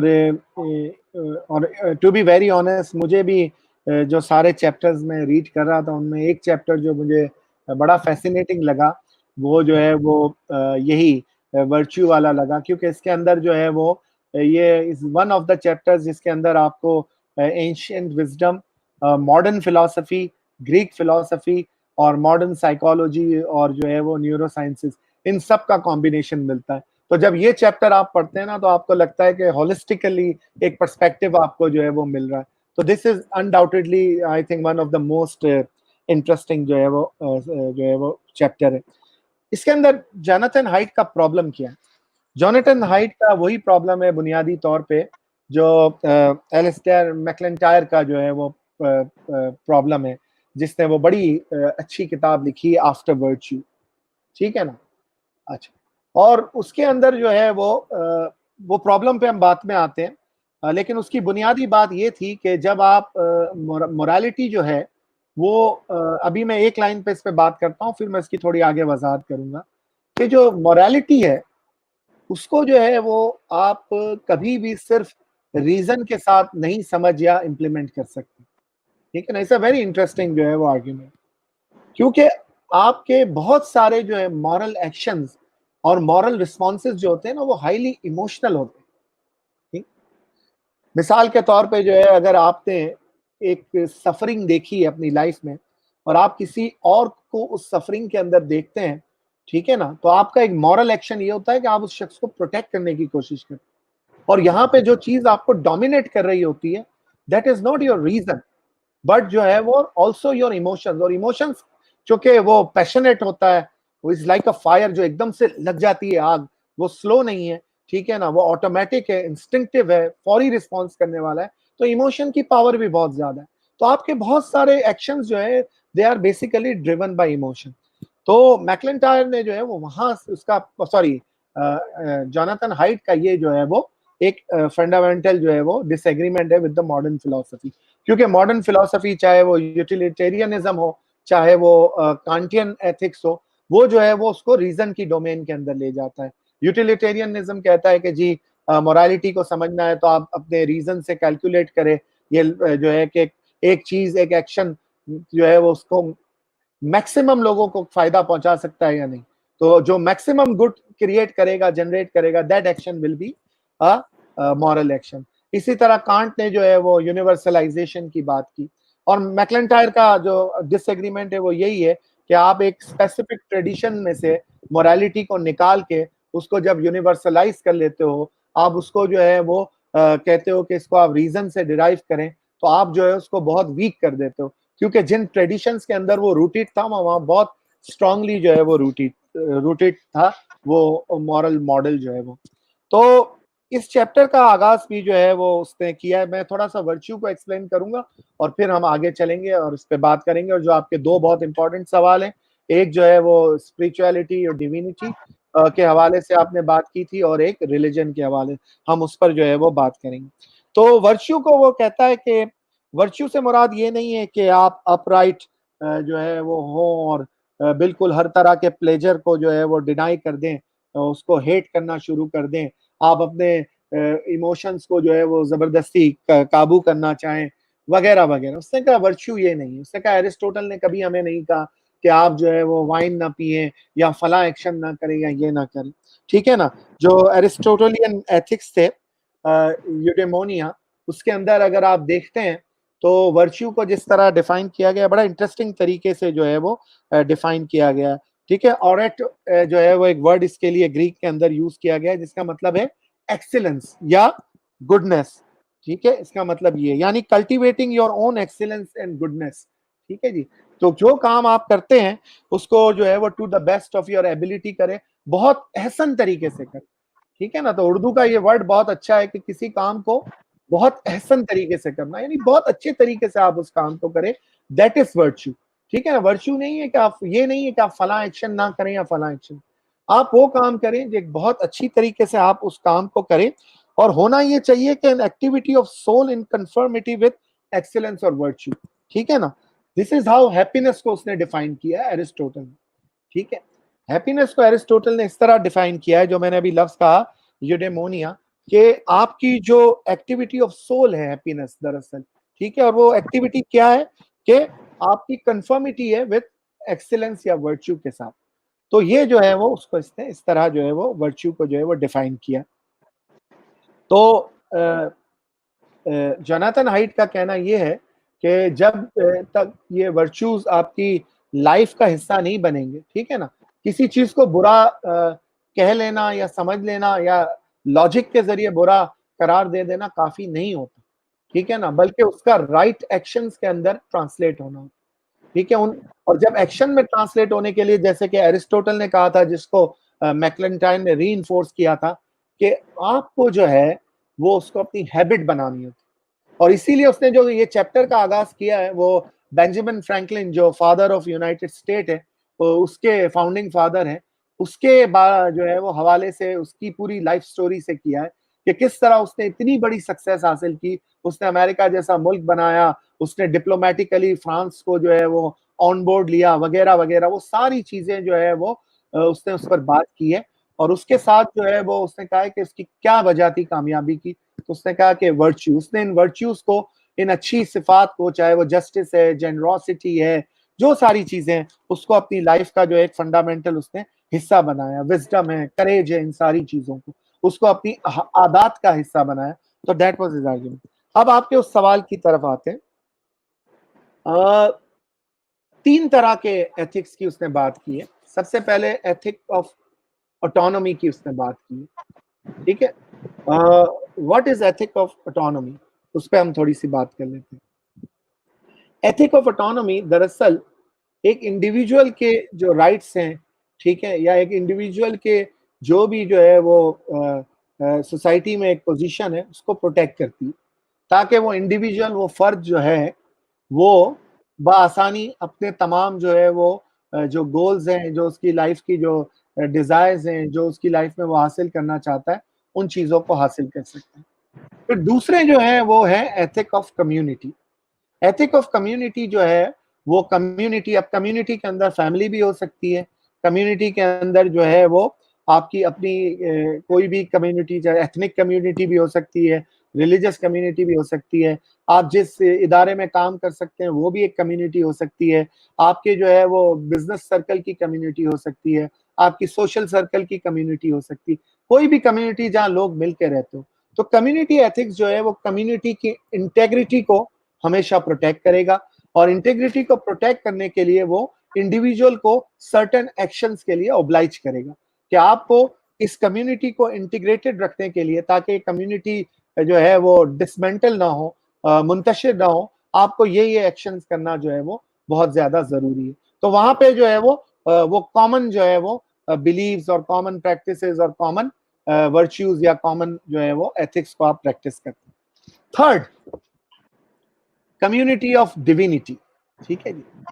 अब कम्युनिटी ऑफ डिविनिटी क्या है? कम्युनिटी ऑफ डिविनिटी दरअसल प्रोटेक्ट करती है हर इंसान के अंदर एक जो एलिमेंट ऑफ डिविनिटी मौजूद है, ठीक है। हर इंसान के अंदर एक जो है वो ये किसी तरह की जो है वो जुस्तजू है, या आप कह लें एक तरह की उमंग मौजूद है कि वो अपने आप को किसी हायर बीइंग से कनेक्ट करे, उसके साथ एक डीप कनेक्शन को स्टेब्लिश करे, ठीक है ना। और वो जो है वो बियॉन्ड दिस वर्ल्डली एक्सपीरियंस या बियॉन्ड आवर रूटीन लाइफ हो, वो एक्सपीरियंस वो इससे मुख्तलिफ हो, ठीक है। और वो उससे अपने आप को, रिलीजन के कॉन्टेक्स्ट में हम उसको गॉड कहते हैं, फिर बहुत सारे लोग जो है वो उसको दूसरी जगहों पे भी उसी डिविनिटी को ढूंढते हैं। कुछ लोग कहते हैं कि जो आपकी ह्यूमैनिटी जो है वो उसके अंदर आपकी डिविनिटी है, कि आप लोगों के साथ अच्छी तरह पेश आए, उनका ख्याल रखें, ह्यूमन लाइफ को जो है वो प्रोटेक्ट करें, उसको महफूज बनाएं, ठीक है। कुछ लोग जो है वो उसको आर्ट के अंदर ढूंढते हैं, कुछ लोग उसको जो है पोइट्री के अंदर ढूंढते हैं। तो लोगों के अलग अलग जो है वो होते हैं, लेकिन हर जो है वो इंसान, और इसने एक बड़ी अच्छा टर्म यूज किया, उसने कहा कि देखो ये जो एक है ना एक्सपीरियंस, कि दुनिया के जो है वो उससे बियॉन्ड कोई चीज होनी चाहिए, या दुनिया के एक्सपीरियंसेस से हट के कोई होनी चाहिए, ये वो लोग जो अगर एथियस्ट भी है ना, तो उनके लिए भी इसकी बड़ी अहमियत होती है, ठीक है। उसके लिए उसने बड़ा इंटरेस्टिंग लफ्ज किया यूज किया, उसने कहा दे आर क्रिप्टो रिलीजियस, कि वो छुप के रिलीजियस होते हैं, वो खुद नहीं कहते कि हम रिलीजियस हैं, ठीक है ना। वो जो है वो चूंकि वो उनकी अपनी लाइफ की आइडियोलॉजी से कॉन्ट्राडिक्ट कर जाएगा, लेकिन कहीं ना कहीं वो भी ये सवाल में घिरे हुए होते हैं कि व्हाई आई एम हियर, मैं इस दुनिया में क्यों हूं, ठीक है ना, इस लाइफ के बाद क्या है, आगे क्या है, मुझे कहाँ जाना है। तो ये सवाल जो है लोगों के साथ रहते हैं, चाहे आपकी ओरिएंटेशन जो भी हो, रिलीजियस हो, रिलीजियस ना हो, कुछ भी हो। तो वो कहता है कि डिविनिटी जो एग्जिस्ट है। अब आते हैं एथिक्स पे। इंडिविजुअल एथिक्स, अगर सिर्फ इंडिविजुअल एथिक्स पे आप बेस करेंगे तो सोसाइटी आपकी सरवाइव नहीं करेगी। क्यों? क्योंकि इंडिविजुअल सिर्फ अपना सोचेगा, अपनी जात तक महदूद हो जाएगा, ठीक है ना, और जो है वो दूसरों का उसे कोई ख्याल नहीं रहेगा, और एक बहुत सेल्फिश, सेल्फ सेंटर्ड सोसाइटी जो है वो बन जाएगी, जो कि आज की इंडिविजुअलिज्म पे जो लोग क्रिटिक कर रहे हैं, वेस्टर्न इंडिविजुअलिज्म में, उसमें सबसे बड़ा मसला यही है कि इंडिविजुअल बहुत ज्यादा सेल्फ सेंटर और जो है सेल्फिश जो है वो होता जा रहा है। जो बशीर बदर ने कहा था कि खुदा हमको ऐसी खुदाई न दे कि अपने सिवा कोई दिखाई न दे, तो इस तरह का मामला जो है वो बन जाता है। तो इसलिए आपको कम्युनिटी एथिक्स की भी जरूरत। अच्छा, कम्युनिटी एथिक्स सिर्फ हो तो वो भी जो है वो काम नहीं करते। उसकी वजह ये है कि जो है वो फिर हो सकता है कि इंडिविजुअल को सप्रेस कर दिया जाए। तो दोनों को को एग्जिस्ट करना जरूरी है, इंडिविजुअल एथिक ऑफ ऑटोनॉमी को भी और एथिक ऑफ कम्युनिटी को भी, ठीक है ना। फिर जो है वो तीसरी चीज जो साथ इसके एग्जिस्ट करनी चाहिए वो है द एथिक ऑफ डिविनिटी, ठीक है जी। ये बड़ा जो है वो इम्पोर्टेंट है, क्योंकि जो है वो कहीं ना कहीं ये सवाल आता है इंसान के जहन में। और जो मैकलेंटायर और जो जोनाथन हाइट का भी था ना, कि जब आप मोरालिटी को एक फ्रेमवर्क से बाहर ले जाते हो, उसको यूनिवर्सल बना देते हो, ठीक है ना, और उसको जो है वो आप कहते हो आप रीजन से इसको डिराइव कर लो, तो जो एक प्रॉब्लम ये होती है कि कहीं ना कहीं आके आपका सवाल आता है कि यार इसके बियॉन्ड क्या है, ठीक है ना। मेरी जो है वो उम्मीद यहीं तक क्यों जो है वो महदूद है, इससे बियॉन्ड जो है वो क्यों मैं जो है वो नहीं जा सकता। कोविड की मिसाल, ठीक है ना, आज जो है वो ये सिचुएशन, हमने इसका पहले भी जिक्र किया। अगर कोई शख्स लाइफ के लिए एक बड़ा पर्सपेक्टिव ले ले कि यार अब कुछ हो नहीं सकता क्योंकि बीमारी ये फैल रही है, इतने लोग जो है वो जो इस बीमारी का शिकार हो रहे हैं, मैं भी कल हो जाऊंगा, this is the end of life, मेरी जिंदगी यहाँ खत्म है वगैरह। नहीं, वो सर्वाइवल, यानी जितने लोग शायद उस वायरस से ना मरे, उससे ज्यादा लोग नाउमीदी से मर जाएंगे। होप जो है वो कितनी बुनियादी चीज है, कितनी जरूरी चीज है, कितनी एसेंशियल चीज है ह्यूमन लाइफ के अंदर। और वो होप का एक बहुत स्ट्रॉन्ग एंकर जो होता है वो आपको जो है वो रिलीजन, आफ्टर लाइफ और गॉड के अंदर मिलता है, ठीक है ना। तो इसीलिए बहुत जो है इंटरेस्टिंग बात ये है कि जोनाथन हाइट खुद जो है वो कहता है मैं तो एक एथियस्ट हूँ, लेकिन उसने यहाँ साइंटिफिक डेटा से साबित किया है, ठीक है ना। वो ये नहीं कहता कि आप जो है वो अगर रिलीजन को फॉलो करेंगे तो आपको लाजमी खुशी मिलेगी या नहीं मिलेगी, वो इस डिबेट पे नहीं जाता। लेकिन वो डेटा से ये जरूर साबित करता है कि जो लोग रिलीजियस हैं वो जो है वो ज्यादा खुश रहते हैं, ठीक है ना, क्योंकि रिलीजन उनकी लाइफ में वो होप, वो एंकर, उनकी मोरालिटी को मीनिंग, उनकी लाइफ को जो है वो मीनिंग देता है। तो ये जो है वो उसकी पूरी debate. Thank you Aziz. I am sure कि अब ये सुन के डिविनिटी के हवाले से जो हमारे पर्सपेक्टिव है वो अब ब्रॉड हुए होंगे। आखिरी सवाल पर जाने से पहले मेरी एक बार फिर हमारे नाजरीन से गुजारिश होगी कि वो अपने सवालात जरूर कमेंट बॉक्स में हमें लिखें और हम तक पहुंचाइए। Happiness is equal to S plus C plus V। बिल्कुल, ये हैप्पीनेस का फॉर्मूला है जो इस किताब में पेश किया गया है। और मेरी अगेन अजीज से गुजारिश होगी कि ये फॉर्मूला क्या है और उसके अंदर कौन से ऐसे प्रिंसिपल्स हैं जो छुपे हुए हैं। अगर हमें वो अब समझ में आ जाए और जब हम इस किताब को पढ़ें तो एटलीस्ट ये फॉर्मूला हमें पता चल जाए कि खुशी कैसे हासिल की जा सकती जी बिल्कुल, H is equal to S plus C plus V। क्या है ये?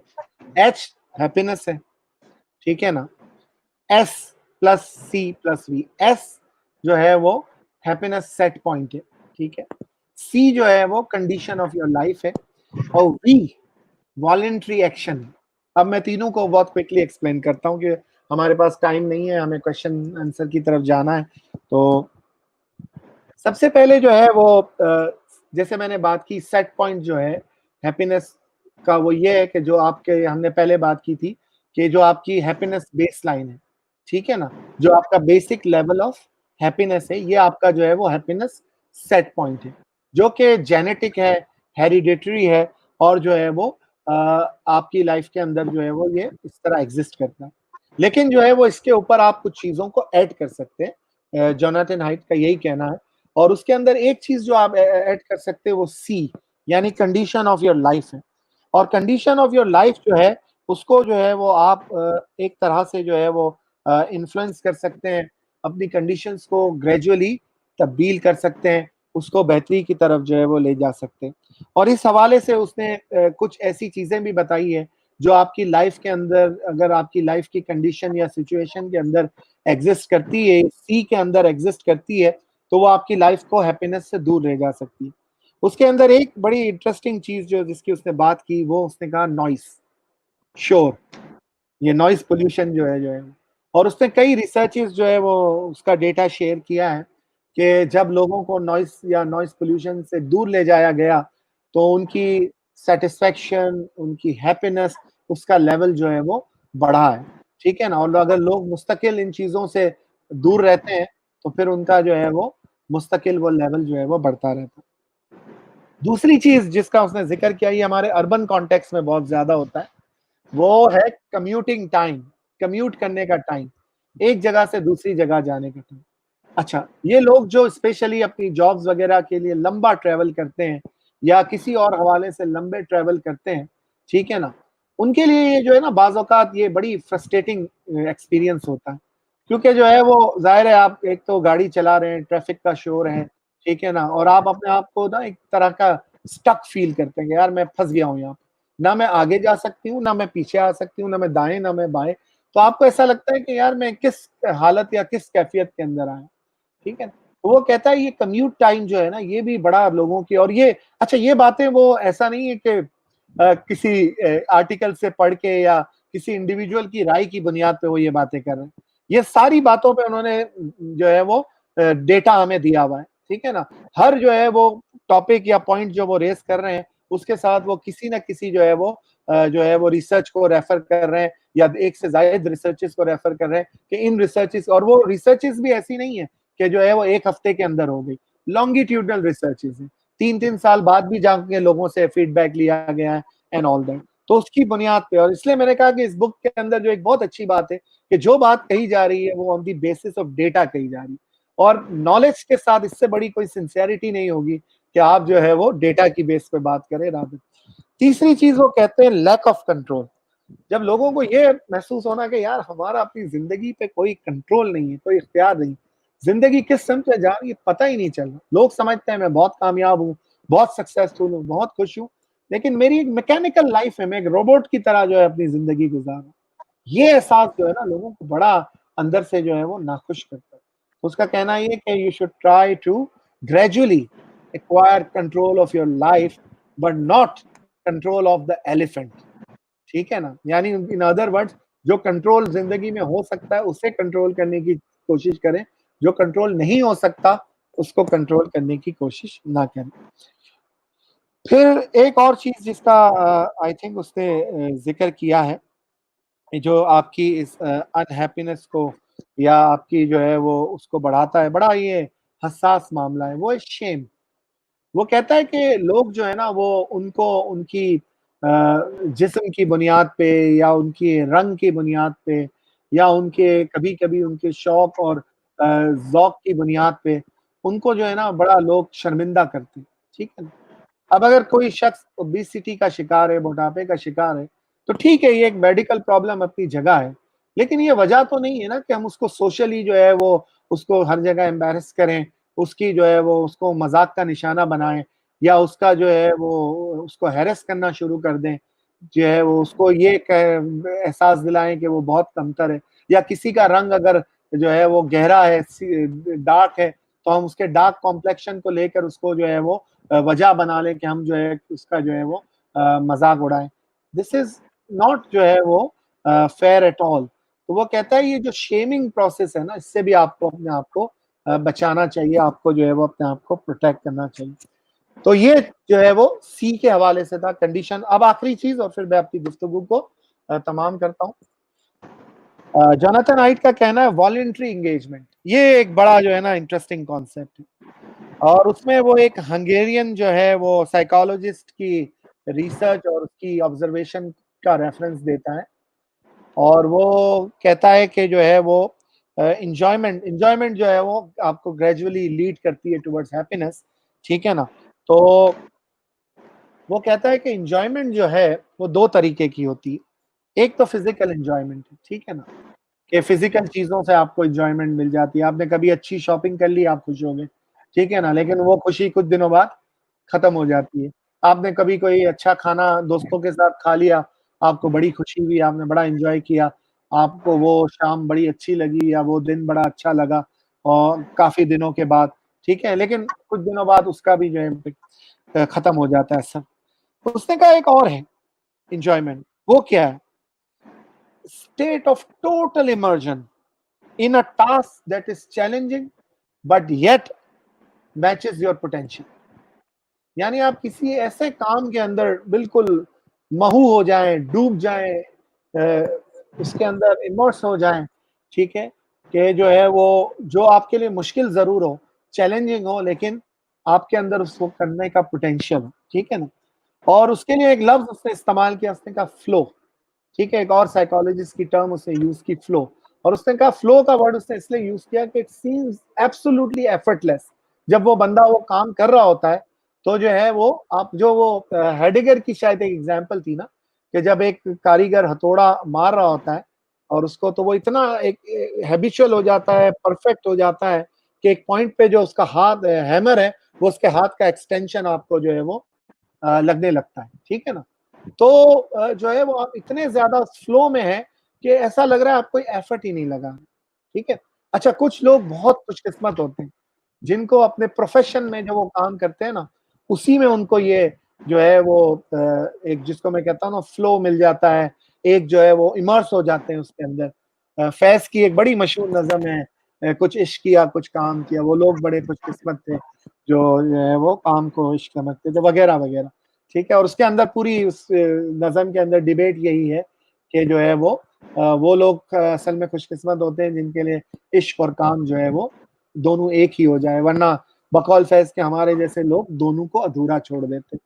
तो ये जो है वो आप, लेकिन अगर आपकी लाइफ में आपका काम आपको ये हैप्पीनेस नहीं देता, तो जोनाथन हाइट कहता है कि वॉलंटरी एक्टिविटी के लिए आप अपने आप को बहुत सारी और चीज़ों में मसरूफ़ कर सकते हैं। मिसाल के तौर पे आप में से कुछ लोग सोशल वर्क कर सकते हैं। कुछ लोग जो है वो हफ्ते में 1 दिन उन लोगों के पास जाके उनसे बातचीत करना पसंद करते हैं, जो जिनको माशरे ने बिल्कुल तन्हा कर दिया है, जो बिल्कुल मार्जिनलाइज़ हो गए हैं जो लोग, ठीक है ना? जैसे कभी सीनियर सिटीज़न हो गए, कभी कुछ और। कुछ लोग जो है वो म्यूज़िक के अंदर जो है वो चीज़ पाते हैं, कुछ लोग पेंटिंग के अंदर, कुछ लोग पोएट्री के अंदर। तो जोनाथन हाइट का कहना ये है कि ये वॉलंटरी एंगेजमेंट जो है वो कुछ लोग दूसरों के लिए सर्विस करके, दूसरों की खिदमत करके जो है वो आते हैं। जैसे आपको हमारी कम्युनिटी में हमें बहुत सारी ऐसी एग्ज़ाम्पल मिलते हैं, बड़े हम्बल बैकग्राउंड के लोग, ठीक है ना? बड़े सीधे-साधे लोग, लेकिन उनकी devotion to serve the community unbelievable और सो इंस्पायरिंग कि आप उनको देखते रह जाते हैं, यार ये बंदा या ये खातून किस तरह काम करती है दूसरों के लिए या कम्युनिटी के लिए। तो जोनाथन हाइट का कहना है कि वो वॉलंटरी एंगेजमेंट जो है वो आपको फिर बाहर कहीं देखनी पड़ती है अगर आपको अपने काम से वो सैटिस्फाई हो। लेकिन अगर आपको अपने काम से भी अगर दिलचस्पी है, उसके बाद भी अगर आप ये एंगेजमेंट करते हैं, तो ये आपको हैप्पीनेस देगी। तो दिस वाज़ द बुक के कुछ इम्पोर्टेंट पॉइंट्स थे, कुछ और हैं जो अभी ज़ाहिर है वक़्त नहीं है, इसके कई और दिलचस्प है, लेकिन जो लोग देख रहे हैं, सुन रहे हैं, उनसे कहूँगा कि बुक थोड़ी-सी मुश्किल है क्योंकि एकेडमिक बुक लिखी गई है, लेकिन बहुत इंटरेस्टिंग है। इसको स्लोली पढ़ें, आराम से पढ़ें, बड़े दिन के अंदर 1-2 पेज पढ़ें, ठीक है ना?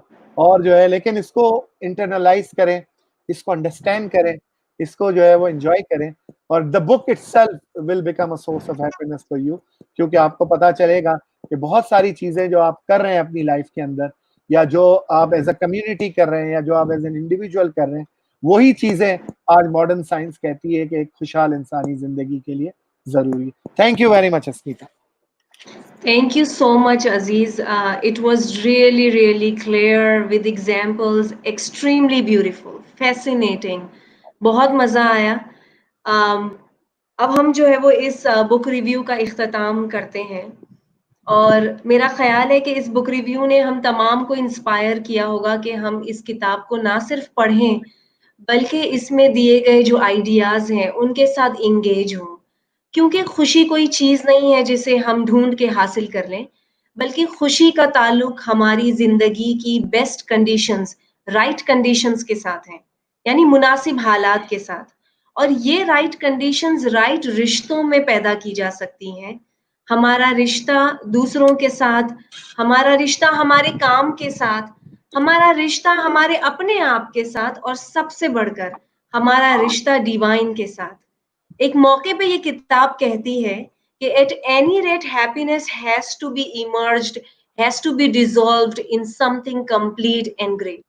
With this last message, we wish and pray that everyone in their lives at least once attain a state of supreme peace, bliss and illumination. Amen.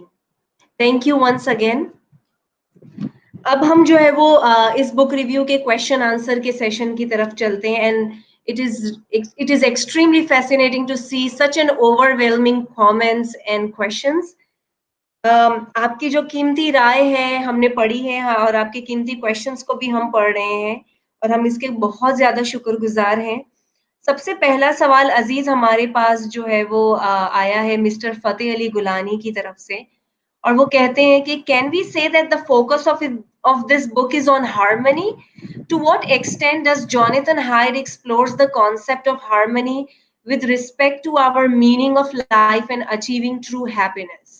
Very good question और बिल्कुल राइटली पॉइंटेड आउट है, क्योंकि जो है वो जो उसका पूरा जो मैसेज है वो यही है कि जो शुरू में उसने बात की कि आपके जो है वो जहन के दो हिस्से हैं आपके माइंड के, एक अनकॉन्शियस माइंड है, एक कॉन्शियस माइंड है, ठीक है ना. और अगर आप कॉन्शियस माइंड जो कि कंपैरेटिवली बहुत वीक है अनकॉन्शियस माइंड के मुकाबले में अपने फंक्शंस को लेकर, अपनी एफिशिएंसी को लेकर, तो अगर आप उसको कॉन्शियस माइंड से कंट्रोल करने की कोशिश करेंगे तो आप उसको कंट्रोल नहीं कर सकते. What you have to achieve is harmony, ठीक है ना. तो वो आपने बिल्कुल जो फतेह अली गुलानी साहब ने बात की कि बिल्कुल वो यही बात जो है वो कहना चाहते हैं. और वो शायद उनका आर्ग्यूमेंट वाक्यों से और उनकी मेटाफोर डिफरेंट इसीलिए है कि वो ये कह रहे हैं कि जैसे प्लेटो का कहना था कि रीजन जो है वो पैशन को कंट्रोल करेगा और सही डायरेक्शन में लेके जाएगा. तो हाइट का कहना है कि ये कंट्रोल मुमकिन नहीं है, क्योंकि जिन जो दो चीजों का आप कंट्रोल स्टैब्लिश करना चाहते हो वो मैच ही नहीं है एक दूसरे का. तो कंट्रोल से नहीं हो सकता, ये हार्मनी से होता है. और हार्मनी रिसीव आपको हासिल होती है with the years of taming, अगर आप एलिफेंट के कॉन्टेक्स्ट में समझे, और जो है वो ट्रेनिंग और टेमिंग के साथ उसको सिधा के, उसकी तरबियत करके, उसके साथ रहकर कि वो आपको फील कर सके, आप उसको फील कर सके, इस तरह होती है. और अगर आप हैप्पीनेस के कॉन्टेक्स्ट के अंदर देखें तो जो है वो उसी हार्मनी को क्रिएट करना कि जो आपके अंदर जेनेटिक है, जो आपके अंदर जो है वो बेसलाइन है, उसके साथ जो बाहर की आपकी एक्सटर्नल वर्ल्ड है, एक्सटर्नल जो दुनिया है उसकी और अपनी इंटरनल दुनिया के अंदर आप कैसे एक हार्मनी क्रिएट करते हैं. This book I think is all about this point. Thank you, Aziz. We have another question from Ali Shan, और वो लिखते हैं कि he is from Multan. Although negativity hampers happiness, but on the other hand, isn't it a source for us to keep our progress towards positivity on the right track? जितना मैं इस सवाल को जो है वो समझ पाया हूँ, देखिए नेगेटिविटी जो है वो जिस कॉन्टेक्स्ट में जोनाथन हाइड ने बात की है, या उसने अगर नेगेटिविटी बायस की बात की है, या उसने जब सेल्फ की बात की कि आप जो सोचते हैं वही जो है वो आपकी दुनिया होती है, या वो, तो वहाँ जो है वो नेगेटिविटी का रोल जो है बड़ा वाज़ेह ये है कि ये जो है वो एक कंस्ट्रक्टिव फोर्स नहीं है आपकी लाइफ में, ये जो है वो एक डिस्ट्रक्टिव फोर्स जो है वो है. लेकिन on the other and from a philosophical angle शायद आप ये कह सकते हैं कि अगर इस यूनिवर्स को बैलेंस रहना है तो शायद दोनों फोर्सेस का को एग्जिस्ट करना जो है वो बहुत ज्यादा जरूरी है. और जो है वो ताकि वो, लेकिन आप जहाँ हैप्पीनेस की बात करते हैं वहाँ जो है वो मेरा जाती ख्याल यही है कि नेगेटिविटी जो है वो और जो नेगेटिविटी जिसका जिक्र अभी जो है वो हमने इस किताब में जो जोनाथन हाइड ने किया, और उस तरह की बहुत सारी जो नेगेटिव फीलिंग्स, एक्शंस, इमोशंस जो है वो श्योरली जो है वो डिस्ट्रक्टिव होते हैं। वो हमारी हैप्पीनेस को शायद इंक्रीज नहीं कर सकते, वो उसको जो है वो डिक्रीज ही करेंगे।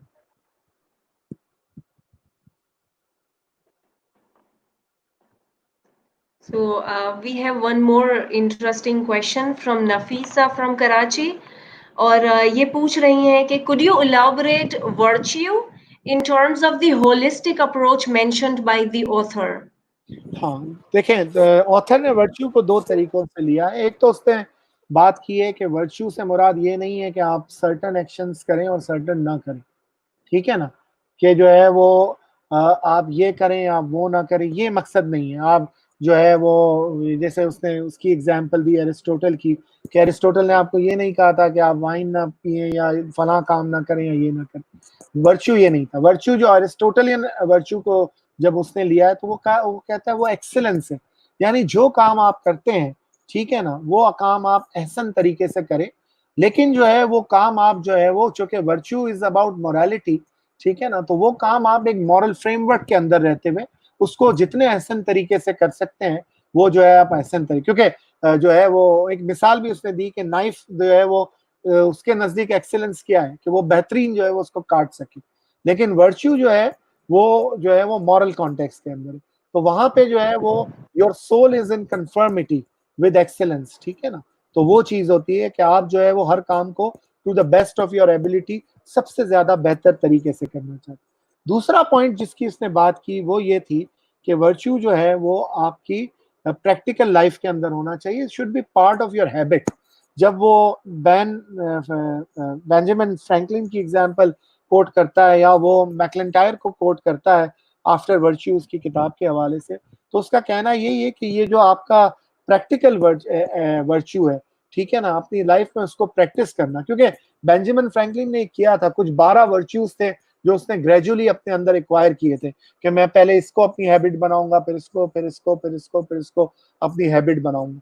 तो उसने जो है वो पूरा उसको उस स्टोरी को लेके उसको डेमोन्स्ट्रेट करने की कोशिश की है कि is more practical about things. तो और यही जो है वो एरिस्टोटल का भी कहना था, एरिस्टोटल का यही आर्ग्यूमेंट था ना कि मोरालिटी जो है वो सिर्फ रैशनैलिटी या डिस्कशन से नहीं आएगी, बल्कि मोरालिटी जो है वो हैबिट से आएगी। जब आप हैबिट बनाओगे इस चीज को, तभी वो मॉरल आइडिया एक्शन के अंदर ट्रांसलेट होगा और सोसाइटी उसका बेनिफिट देख सकेगी। Thank you, Aziz. We are really apologizing our viewers. We are running short of time, and this will be our last question that we are taking up. Um, और ये last question हमारे पास रोजीना सुमानी की तरफ से है, और वो कह रही हैं, पूछ रही हैं हमसे, would you please elaborate how happiness is connected with genetics, because it is a new concept for many yes of the yes people, definitely. Yes yes, ये जो है ना वो पॉजिटिव साइकोलॉजी वगैरह के अंदर भी आई थिंक ये कॉन्सेप्ट बड़ा है कि जो आपका जो एक बेसिक लेवल ऑफ हैप्पीनेस होता है ना, जिसकी तरफ जो है वो आप वक्तन फवक्तन लौटते रहते हैं जिंदगी में, क्योंकि हैप्पीनेस का आपके लेवल वेरी करते हैं लाइफ में।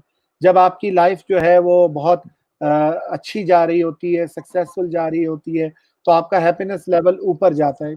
इसमें तो हम सब जानते हैं, ठीक है, कामयाबी मिली हम खुश हुए उस वक्त, ठीक है ना, कोई और चीज हासिल हुई जिंदगी में खुश हुए वगैरह, कोई दोस्त बहुत अरसे बाद मिला, हमारी खुशी के जो है वो 20 साल बाद कोई दोस्त अब्रॉड से आया, मुलाकात हुई, तो वो कुछ दिन जो उसके साथ गुजारते हैं, हमारी हैप्पीनेस का एक लेवल होता है। लेकिन at the same time we keep on returning to our basic level of happiness, ठीक है। ये बेसिक लेवल ऑफ हैप्पीनेस जो है वो जेनेटिक है, ठीक है, और इसके ऊपर इसने बाकायदा रिसर्चेस से इस चीज को जो है वो स्टैब्लिश किया है इस पॉइंट को, और उसने जो है वो ट्विंस की एग्जांपल भी दी है, आइडेंटिकल ट्विंस की भी एग्जांपल दी है और एक और तरह के ट्विंस की भी जो है उसने एग्जांपल दी है कि जो है वो, और आगे इस तरह की कुछ और एग्जांपल्स भी उसने। तो उसका कहना ये है कि लोगों के जीन्स के अंदर ये होता है कि वो जो है वो जिसके तहत उसके बेसिक लेवल ऑफ जो है वो हैप्पीनेस का तयन होता, ठीक है ना। तो जोनाथन हाइट का ये कहना है कि जो जिसको वो कहता है हैप्पीनेस सेट पॉइंट भी कहता है, कि जो आपका एक बेसिक लेवल है, बेस लाइन है, उसको जो है वो आप इस्टेब्लिश करें कि वो आपका है और उसके ऊपर आप ऐड ऑन करें। और एक और चीज़ इंटरेस्टिंगली ये है कि ये कहा जाता है कि ये जेनेटिक तो ज़रूर है, लेकिन ये फ्रोज़न नहीं है, मुंजमद नहीं है, ठीक है ना? ये तब्दील हो सकता है, ये बढ़ भी सकता है, ये कम भी हो सकता है। मिसाल के तौर पे जो अल्ट्रुइस्टिक एक्ट्स करते हैं जो लोग, यानी अच्छाई के काम करते हैं, जो दूसरों के लिए अच्छा करते हैं, दूसरों की हेल्प करते हैं, उन लोगों की जो है वो बेसलाइन लेवल भी बढ़ जाता है, ठीक है ना? और ये भी जो है वो बहुत सारी रिसर्चेज़ इस हवाले से जो है वो की गई और जिसका जो है वो रेफरेंस जो है इसके अंदर। तो दिस इज़ वेरी जो है वो इम्पोर्टेंट।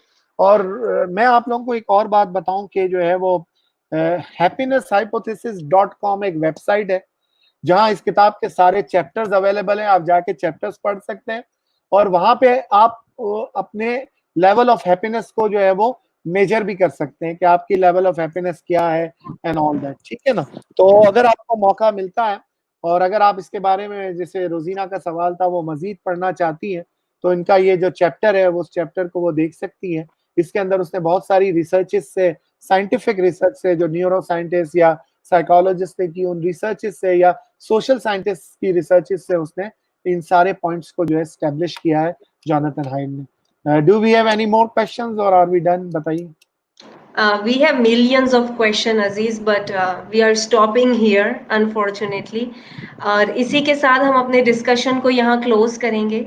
जाने से पहले एक बार फिर अजीज आपका बहुत बहुत शुक्रिया कि आपने अपना कीमती वक्त और अपनी नॉलेज हमसे शेयर की।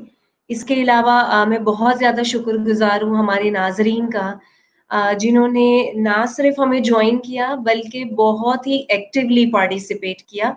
जाने से पहले एक आखिरी दरख्वास्त आप लोगों से कि वीडियो डिस्क्रिप्शन में दिए गए फीडबैक लिंक को प्लीज ओपन करें और हमारा फीडबैक फॉर्म ज़रूर फिल करें, क्योंकि आपके जो राय है, आपके जो फीडबैक है, आपके जो रिफ्लेक्शंस हैं, वो हमें हेल्प करेंगे हमारे फ्यूचर प्रोग्राम्स को इम्प्रूव करने के लिए। So please, we really urge you to fill out that feedback form. इंशाल्लाह हम बहुत जल्द एक और नई किताब के साथ आपके सामने हाजिर होंगे। तब तक के लिए आप तमाम से इजाजत, अपना ख्याल रखिएगा। अल्लाह हाफ़िज़।